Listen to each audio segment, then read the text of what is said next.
Okay guys, look at this. This is homemade hummus made with chickpeas. This is homemade tahini made with white sesame seeds, toasted white sesame seeds. This is my salad, and this is pita bread. This is typical Israeli or Jewish cuisine, and I think it's the best food in the world. It's all packed with protein, and it's vegetarian, and it's easy to make at home, and tastes really good. I mean, I can't think of any cuisine that's better than Israeli or Jewish cuisine. It's the best, the best.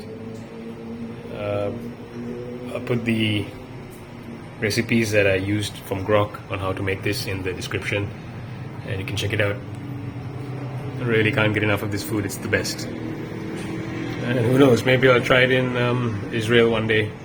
Make a video about it when I finally make a trip. Haha. See ya.